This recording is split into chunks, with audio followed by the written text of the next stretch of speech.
Le réveil sonne, vous vous levez, vous allez aux toilettes, vous montez directement sur la balance, et puis bien évidemment, vous retenez votre souffle, et le chiffre est exactement le même qu'hier. À cet instant-là, il y a une petite voix qui commence à vous parler. Est-ce que ça sert vraiment à quelque chose tout ce que je fais? Est-ce que je fais vraiment les choses comme il faut? Est-ce que je fais quelque chose de travers? Peut-être que le régime cétogène ne fonctionne pas sur moi. Et c'est précisément à ce moment-là que beaucoup de personnes abandonnent. Le problème, c'est qu'ils abandonnent souvent quelques jours avant que les vrais résultats deviennent visibles. Parce que, contrairement à ce que l'on croit, la perte de graisse commence bien avant que la balance ne décide de vous le montrer. Votre corps change, votre métabolisme change, vos hormones changent aussi. Mais la balance, elle ne mesure qu'un seul chiffre. Et dans cette vidéo, je vais vous montrer 5 signes qui indiquent que votre alimentation cétogène est en train de fonctionner, même si votre perte de poids semble totalement bloquée ou stagnée. Et restez bien jusqu'au dernier signe,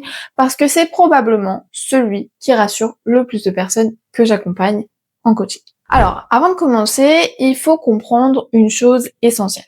Quand on parle de perte de poids, on parle en réalité de plusieurs choses mélangées. Vous pouvez perdre de la graisse, prendre un peu de muscle, retenir davantage d'eau pendant quelques jours, ou même avoir simplement plus du tout de contenu digestif. La balance, elle va additionner tout ça.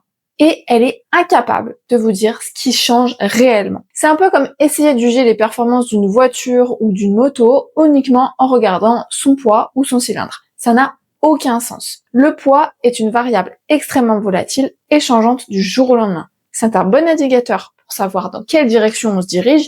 Est-ce que c'est plutôt une perte de poids ou une prise de poids actuellement?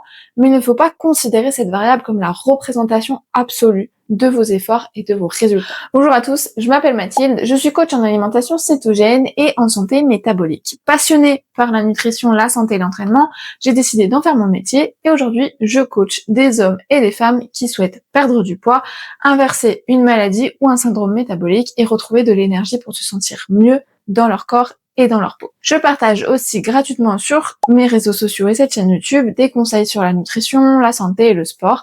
Et si tu veux recevoir plus d'informations, tu peux t'inscrire gratuitement à ma newsletter Keto ou télécharger le guide gratuit sur le régime cétogène en cliquant sur les liens dans la description. Alors voici le premier signe qui montre que le keto fonctionne, même si vous ne voyez pas de changement sur les chiffres de la balance. Vos vêtements deviennent plus confortables. C'est probablement le meilleur indicateur et pourtant, beaucoup de personnes n'y prêtent même pas attention. Je reçois régulièrement des messages comme « je suis bloquée à 66 kg depuis 15 jours et où je n'avance pas dans ma perte de poids », alors je pose toujours la même question « et vos vêtements? Et votre pantalon ?» La réponse est presque toujours la même. Maintenant que vous me le dites, c'est vrai qu'il est un peu moins serré. Voilà qui est vraiment intéressant. La graisse prend énormément de place et le muscle, beaucoup moins. Donc, vous pouvez perdre plusieurs centimètres de tour de taille sans voir une énorme différence sur la balance. Alors, la prochaine fois que vous pensez stagner, essayez simplement un jean, un pantalon que vous n'aviez pas porté depuis plusieurs semaines, voire plusieurs mois. Et vous pourriez avoir une bonne surprise. Le deuxième signe est encore plus important et encourageant parce qu'il montre que votre métabolisme commence réellement à changer. Vous pensez beaucoup moins souvent à manger. Et oui, ça c'est un signe. Souvenez-vous de ce que c'était avant. Vous preniez votre petit déjeuner et 2 heures plus tard, paf, vous aviez déjà envie d'une collation. Et souvent sucrée. C'était pas forcément un manque de volonté, c'était souvent votre glycémie qui montait rapidement puis redescendait tout aussi vite. Le cerveau interprète cette chute comme un état d'urgence. Résultat, vous pensez à manger encore, encore et encore. Et lorsque votre corps apprend progressivement à utiliser les graisses comme carburant, ces montagnes russes deviennent beaucoup plus rares. Votre énergie est beaucoup plus stable sur la journée, votre glycémie fluctue moins évidemment, et vous découvrez quelque chose d'assez incroyable. Vous pouvez passer plusieurs heures sans être obsédé par la nourriture. Si c'est votre cas, c'est une excellente nouvelle. Cela veut dire que votre métabolisme est probablement en train de devenir plus flexible et de s'habituer aux graisses. Le signe numéro 3, votre énergie devient beaucoup plus régulière lors de la journée. C'est l'un des changements les plus impressionnants, qui n'est pas forcément visible sur la balance effectivement, mais il se ressent. Au début du keto, il est normal de passer par une période d'adaptation, on va se sentir un peu fatigué. Puis, progressivement, il y a beaucoup de personnes qui disent exactement la même chose. Mais écoutez, je n'ai plus ce gros coup de fatigue à 16 heures, je tiens toute ma journée sans avoir besoin de manger du sucre, ou je suis plus concentrée au quotidien, au travail. Pourquoi? Parce que votre corps dispose enfin d'une réserve énergétique beaucoup plus importante. Ce sont vos propres graisses. Contrairement au glucose qui varie constamment au cours de la journée, eh bien les réserves graisseuses représentent des dizaines de milliers de calories. Donc votre cerveau et votre corps reçoivent une énergie beaucoup plus stable et beaucoup plus propre. Et ça, eh bien la balance est incapable de le mesurer, retenez-le bien. Le quatrième signe est encore une fois très discret, mais c'est souvent celui qui montre que votre organisme commence réellement à retrouver un meilleur équilibre. Signe numéro 4, c'est que vos envies de sucre diminuent. Eh bien oui, rappelez-vous, au début, les envies pouvaient être très fortes. Et ça, c'est normal. Votre cerveau réclame un carburant auquel il est habitué depuis parfois des dizaines d'années.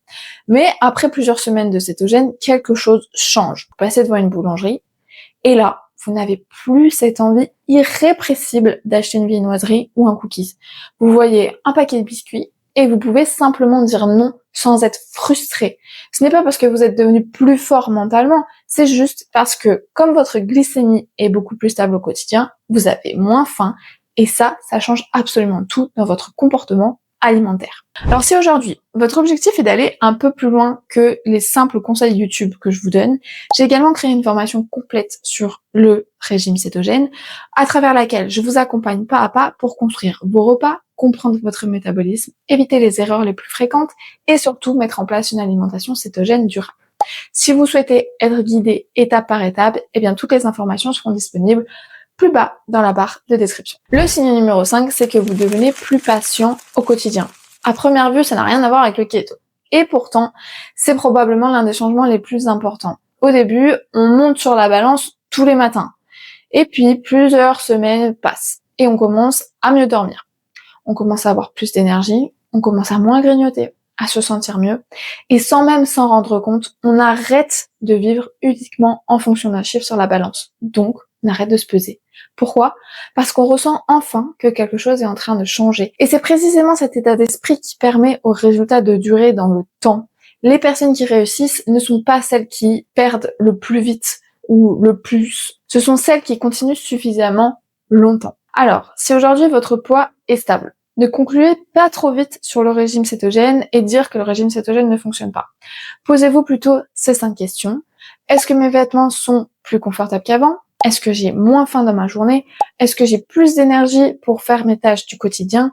Est-ce que mes envies de sucre ont diminué? Et est-ce que je me sens mieux dans ma tête par rapport à quand j'ai démarré? Si vous avez répondu oui à plusieurs de ces questions, eh bien, il y a de fortes chances que votre corps soit déjà en train de changer. La balance finira simplement par rattraper ce que votre métabolisme a commencé depuis longtemps. Alors surtout, ne laissez pas un chiffre vous convaincre d'abandonner juste avant de voir de vos propres yeux les résultats. Pensez aussi qu'au-delà du poids, adopter une alimentation cétogène ou pauvre en glucides en général est un véritable changement métabolique et ça peut prendre du temps et votre corps en aura besoin pour s'adapter. Mais dites-vous que les bénéfices seront aussi applicables au long terme et on a beaucoup tendance à vouloir aller très très vite et souvent, eh bien beaucoup se découragent. Le mieux, c'est d'opter pour des véritables changements d'habitude de vie et d'alimentation pour ne plus devoir souffrir au quotidien et être obsédé par la nourriture. Alors si cette vidéo vous a plu, pensez à vous abonner, à laisser un commentaire. Merci d'avoir regardé cette vidéo. Moi je vous dis à bientôt pour une prochaine vidéo sur le keto et la santé métabolique. D'ici là, portez-vous bien. Ciao ciao.